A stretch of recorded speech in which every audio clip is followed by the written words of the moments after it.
Hello everyone, जय हिंद। How are you all? कैसे हैं आप सभी? I hope you are all good. आप सभी अच्छे होंगे and welcome again this YouTube platform. आप सभी का स्वागत है। तो इस सीरीज़ में आज हम बात करेंगे स्वामी विवेकानंद की। और वही कहते हैं कि उठो जागो और तब तक मत रुको जब तक कि लक्ष्य की प्राप्ति ना हो जाए। तो आप अपने जीवन में कोई ना कोई लक्ष्य होगा और उसे प्राप्त करने के लिए उठिए जागिए और तब तक मत रुकिए जब तक कि वो प्राप्त ना हो जाए।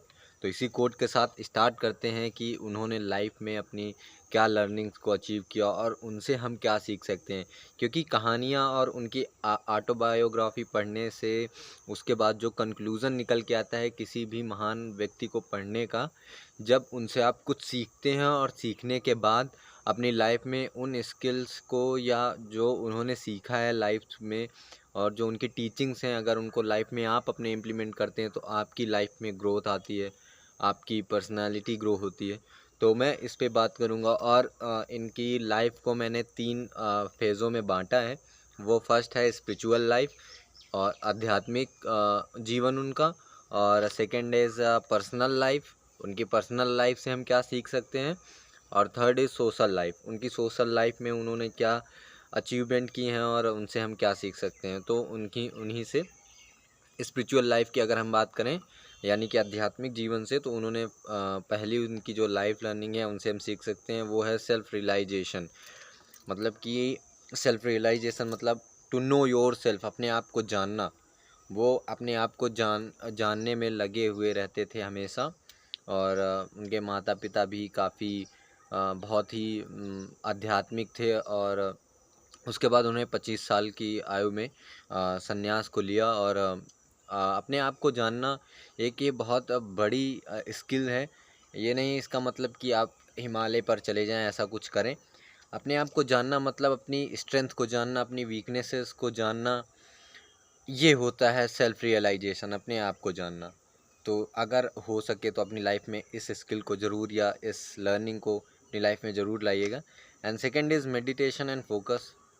अपनी लाइफ में उन्होंने बहुत सारा मेडिटेशन किया है और फोकस कंसंट्रेशन की बात की है कि कैसे जब आप के लक्ष्य आपको प्राप्त मिल जाता है कि वाई क्लियर हुआ है आपका, तो उसके बाद फिर कैसे उस पर फोकस करना है। तो सेकंड इज़ दैट कि मेडिटेशन और फोकस उनकी लाइफ में एक बहुत ही बड़ा प्लस पॉइंट था। एंड थर्ड इज़ कर्म योग। और वो कर्मा पे विश्वास करते थे। वो कहते थे कि I don't believe in a result, result क्या होगा I don't know, but believe in the process. बिल्कुल सेम बात कह सकते हैं कि गीता में भी है। और अधिकतर जो महान लोग हैं वो यही कहते हैं कि आपको अपने कर्म पे विश्वास होना चाहिए। तो कर्म योग। एंड सेकंड इज़ दैट उनकी जो पर्सनल ग्रोथ, ये स्पिरिचुअल ग्रोथ हो गई और वो पर्सनल ग्रोथ। अब पर्सनल लाइफ से इनकी क्या सीख सकते हैं? Self confidence. नो डाउट कि उनके अंदर कॉन्फिडेंस की बहुत ही कॉन्फिडेंट थे।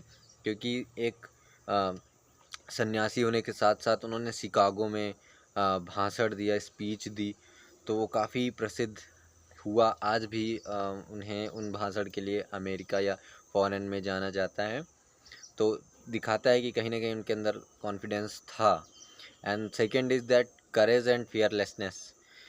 साहस और फियरलेसनेस थी उनके अंदर, ये सेकंड।